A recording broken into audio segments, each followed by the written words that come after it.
Welcome on back, everybody, to the All Aussie Rules YouTube channel. This is our GWS Giants 2024 season review.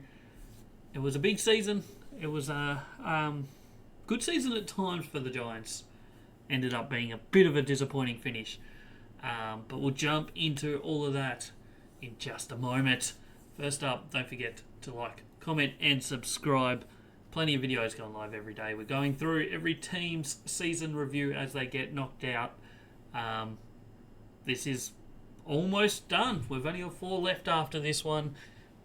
So we're flying through them. AFL season's nearly done, but don't forget to subscribe. We still have 2 podcasts going live every week. We're going to be previewing all the prelim final action, all the grand final action coming up. We're going to have a Brownlow preview episode coming out on the weekend. Lots to see, so stick around. Don't forget to check out all the socials as well. Twitter, Facebook, Instagram, TikTok, you name it, we got it. We're at All Aussie Rules everywhere. So without any further ado, let's jump into the Giants season 2024. 15 wins, 8 losses, finished 4th on the ladder. Obviously then got knocked out in straight sets in the finals. So disappointing finish after what was a season that kind of promised to be quite a good one when you look at their last year and how they were going this year. Let's have a look at match by match how their season progressed. Green at the top, a bit of red in the middle, green through late season before finishing red. They obviously started the season on a massive high with an opening round win against Collingwood by 32 points. In a day they kicked really straight, Collingwood kicked poorly, and they got the win. Season started great. They then beat North Melbourne and West Coast, who granted finished 16th and 17th on the ladder, so not like outstanding wins. They then had the bye. They then beat Gold Coast and St Kilda, who, spoiler alert, neither played finals.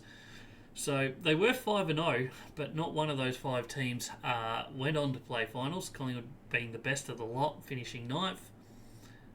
They then went to Marvel, played Carlton and lost by 19 points for their first loss, but backed it up with a really good win on Anzac Day at Manuka Oval, 54 points over the Brisbane Lions, and their season's looking pretty good at this point. They then hit a little bit of a rough patch, lost to Sydney by 29 at the SCG, lost to the Bombers by 20 at Marvel, and then probably the worst of the bunch was the Western Bulldogs loss at NG by 27 points when I think the Bulldogs kicked like 8 goals, 22, and GWS still couldn't beat them. So not the best form there, 4 losses in 5 games, but they went into the bye with a good win over Geelong down in Geelong. So 4-point win that day. Put them back into an okay spot going into the bye. They came out of the bye, went down to Launceston, lost to Hawthorn by 6 points in a game that Hawthorn were really good. GWS looked like they were in control at half-time. They were plus 19 points at one point, I think. But Hawthorn wore them down late and got the win. Port Adelaide, they beat them by 22 points at home, so that was a good win for the Giants before a second loss to Sydney for the year. Once again, very similar to the first matchup with Sydney, where they looked okay in the first quarter, drifted out of it late. They then lost to Adelaide at Adelaide Oval by 16 points, and the season at this point looked like it was potentially going to get away from them a little bit. But they turned it around with a really good run here. They beat Carlton by 12 points when they were down by 7 goals in the first quarter. That was a crazy game, but it was in a really good win from the Giants. They followed it up with Richmond and Gold Coast wins, then 2 close ones against Melbourne and Hawthorn. Comeback win over Hawthorn there by 2 points. They then beat Brisbane for the second time this year at the Gabba, this time by 18 points. Round 23, hosted Fremantle in a topsy-turvy game and got the win by 9 points. Finished the season in a game that probably didn't mean a heap to them, but they lost it by 37 points to the Bulldogs at Ballarat. And not the best form to be going in on a loss, but the form up before them was pretty solid. They played a qualifying final against top of the ladder Sydney at the SCG, and for the 3rd time this year, they lost it. This time, they were kind of in control all the way through. Sydney's last quarter was outstanding, and GWS just couldn't stop them from scoring. They lost it by 6 points, and then they hosted Brisbane in a semi-final, having beaten Brisbane twice already in 2024, up by 44 points in the third quarter, only to fall apart and end up losing it by 5 points in what is one of the craziest games of 2024 in a year that's had many, many crazy games. So overall, very disappointing finish. No doubt about it for GWS. It was a year that promised a lot, but unfortunately for them, they've just kind of fallen away when it mattered most. Twice this season, they've lost 3 games in a row, which is never ideal. Obviously, rounds 8, 9, 10 they lost, and then obviously round 24, qualifying final, semi-final. And they nearly lost 3 in a row also when you count it. The Hawthorn, they won against Port Adelaide, then lost to Sydney and Adelaide. So they had a few little rough patches, and unfortunately for them, one of them was towards the end when it mattered most. I was never fully convinced of GWS's season this year. I don't know if that was justified in the end. I looked like a little bit of a dumbass when they finished 4th on the ladder and hit the form late in the season, but they're a team that... Were they better than last year? I don't know. I seriously think that they're very good at scoring, but they're not. Their numbers around the ground, their stats we'll have a look at shortly, but I don't think their stats were that good. They're just a team that managed to get wins, and then I see them as the exact opposite of maybe like the Western Bulldogs, who dominate the stat sheet but just can't win the games, whereas GWS don't dominate stat sheets but win games. So it's interesting. We'll have a look at their last 3 years, as you can see on the board. 2022, just 6 wins, finished 16th on the ladder. 2023 was last year. They finished 7th on the ladder with 13 wins, 10 losses, but did win elimination final, semi-final, and then just lost by a point in a prelim. So overall, pretty successful year last year, and they came out and showed that they were even better this year, at least win-loss wise. 15 and 8, finished 4th on the ladder, but got bundled out in straight sets. So no doubt about it, disappointing finish. As you can see, players used has dropped each year, which is always a positive sign and suggests why they have improved so much. 39 down to 36, and this year 34, which is below the AFL average. Their ages stayed pretty similar, and their experience has stayed pretty similar as well, which suggests that they're bringing in plenty of young, good players. So we'll get into the player-by-player analysis very shortly, but it's just a really good sign that age and experience is staying very level, where their wins are still going up. So plenty of positives, plenty of years still in this GWS team to have another crack at it, another couple cracks at it, in all honesty, you would imagine. So positive signs there for the Giants. We'll now jump into all the stats. We're not going to read them all, but as you can see, there's a lot there. This is their stats over the last 3 years. Obviously, point differential is very similar to last year. Offensively slightly improved, defensively slightly worse, but that's okay. We'll kind of ignore most of 2022 stats because that was a bad year for them. It was a real drop-off year because 2021 they did make finals. They won an elimination final against Sydney. So they made semi-final 2022. 2022 they failed dismally.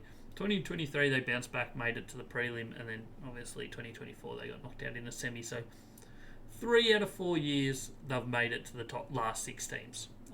So it's a pretty consistent, pretty good 4-year stretch overall. But yeah, overall they just haven't been able to take that final step. They were probably unlucky and ruining their missed opportunity last year when they went down by a point in the prelim. Disposals last year and this year kind of dominated that in most areas, even more so this year than last year. Their total disposals hasn't gone up, but their opposition disposals is going down, which is a positive sign. disposal efficiency was pretty good this year, in all honesty. Inside 50s, surprisingly dropped off a lot, and maybe was a cause for concern. And maybe that's the reason why I just don't think GWS were that great this year, was the fact that their territory battle was not great this year. Like -4 per game is quite a big difference. But they made it work mainly through some good forward efficiency and good converting in front of goal. Where is accuracy up near the top? 54.3% is, I think, second in the AFL, only behind the Kangaroos in terms of accuracy. They've been good at accuracy every year, but this year they were outstanding, and that was probably the biggest reason why they ended up finishing top 4 and not finishing in that 7 through 12 spot, in all honesty. Contested footy, much the same as last year. Uncontested footy, they certainly got a lot more this year than last year. A lot of the other stats similar. They're not a good clearance team, especially stoppage clearances this year dropped off quite a lot compared to last year, whereas their centre clearances were much the same. Which is interesting because they do have a very strong midfield core. They did have some players that missed quite a bit, but still interesting to note. Their tackles this year were outstanding. I think they ended up number 1 for tackle differential, just passing Collingwood in the last few rounds, I believe, from memory. So really good, outstanding year from them. In terms of tackling and pressure, their pressure numbers look not so good, -14 for pressure acts, but when you're laying the tackles, you're winning uncontested footy. It's usually a good sign. Ruckwork has certainly got better this year. I think Briggs, in his second big season, was really good. We'll get onto him shortly. Certainly not their weakness. I don't know if it ever was, but it's certainly not at the moment. This year it was not their weakness at all. They were really good in the ruck. Look at the score sources for them over the last 3 years as well. As you can see, massive improve on the kick-ins scoring from last year. Last year was a really down year for them, in all honesty. 1.9 was just about the worst in the AFL. But 5 points per game this year is a massive improvement. No doubt about it. Defensively also improved by a point, so that's a huge swing for them. 23 into 24. Stoppages slightly improved offensively, slightly got worse defensively, but overall net gain. Turnovers, that dropped off offensively and defensively, so their turnover game, or at least their scoring from the turnover game, was not as good this year as it was last year. And then where the origin of their scores, defensive half stayed pretty much identical to last year. Forward half slightly down on last year. Centre bounce certainly improved, plus 3 points offensively, and about the same defensively. So they didn't have major changes. It's mainly just that scored more from kick-ins, a bit of a drop-off on the turnover scoring, and centre bounce probably improving in total scoring, which is pretty good, seeing they lost the centre clearances more than they won them, but yet net 0.2 points per game. So overall, pretty solid numbers there for them in 2024. I'll now jump into some players. These are some of the key players that missed 5+ games. It's not everyone. Not all of these are players that would be in their best 23, but they're all players that should be getting quite a decent amount of games each year. Isaac Cumming missed 20 games. Lee Kalia missed 17 as a key defender. Nick Haynes missed 17. Callum Brown missed 12. Darcy Jones 11. Caniglio 10. This is the big names now. Josh Kelly missed 8. Sam Taylor missed 7. Jake Riccardi missed 6. James Peatling 6. Lockie Ash 6. Xavier O'Halloran also missed 6. And Cullen Ward missed 5. Some of them important, especially the Josh Kelly, Sam Taylor area of that list, but from them, from Caniglio, even Darcy Jones down, really big names that miss games, which certainly is never great, but they only had to use 34 players this season, so I don't think injuries were the biggest concern for them in 2024.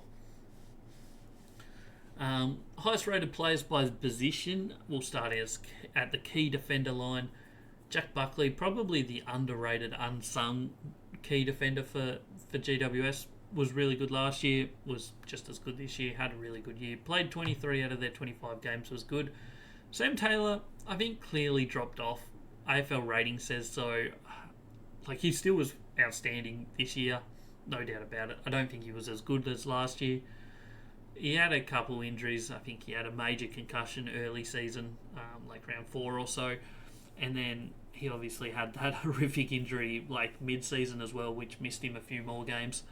But yeah, I mean, another great year from him. Lee Collier only played the 8 games but showed some really good signs. As he develops, it's going to be interesting to see if they can fit the 3 key defenders in their regular lineup. We'll see what happens with that, but showed some really positive signs there. Key forward, this is the big one. Jesse Hogan, massive improvement on last year. Coleman medal this year. And completely, absolutely, without a doubt, the number 1 key forward in the game this year. His contested footy win rate was huge. Contested marks, he just was not getting beaten. You look at the numbers and they're outstanding. Compared to anybody else as a key forward in the AFL, no one's numbers got close to him in the contested mark game.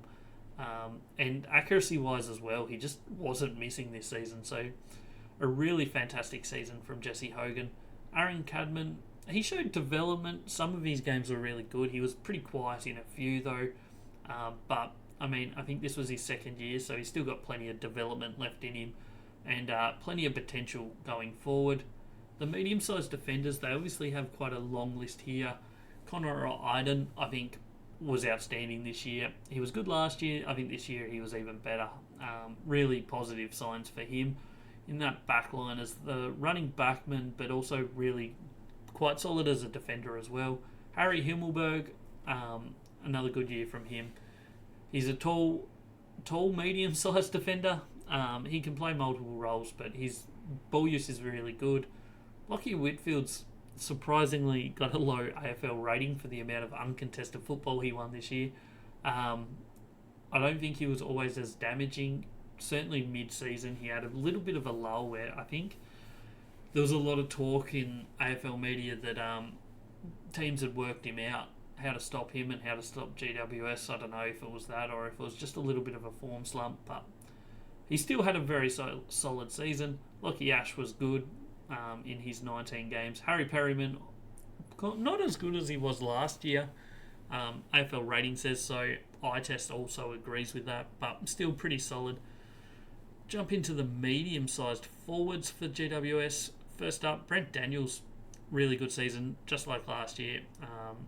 He's going to be very important for this team going forward. Has a lot of talent, very crucial player. Toby Green, his rating there looks like it went down, and I don't think anyone would really argue that he wasn't as good as he was last year. Last year was an outstanding season from him. But I still have him as one of the top 5 or 6 small forwards in the game this year. It's a tough position and he gets a lot of attention, but he can blow games out of the water very quickly. He has a lot of talent and still was very, very good this year. Darcy Jones, huge find for them, I guess. 9.87, having not played a game last year. 14 games this year, really good performance. First year, great year. Well done to him. Callum Brown started on fire. His first week was outstanding. Even round 1 was outstanding. Dropped off that was just a flash in the pan, I think. But, I mean, he still had a really solid year. So there's a spot in this team for him. If he can get a little bit more consistency into his game, I think. Harvey Thomas was great as well. I mean, he played 22 games. He's probably borderline in this team at their best, but he certainly did his role, in all honesty. So a good season from him. The mid forwards, Xavier O'Halloran, much the same as last year. In and out of the team a little bit towards the end, but solid season nonetheless. And Toby Bedford didn't play every game. Sorry, played 23 out of 25 games. He was good. Without being outstanding, he was good. Jump into the midfielders. This is an interesting read across the board here. Josh Kelly, as we said, he missed 8 games, so missed a fair bit of footy, which maybe was a little bit costly for them at a point, but he still had a really good season. Tom Green was outstanding. Both of their AFL ratings apparently dropped. I think they were very similar to last year, in all honesty. Finn Callaghan was outstanding this year. 24 games, he certainly improved. Showed a lot of potential for him as a midfielder going forward. Cullen Ward probably dropped off a little bit, but that's probably about where he'll be and where he's at now.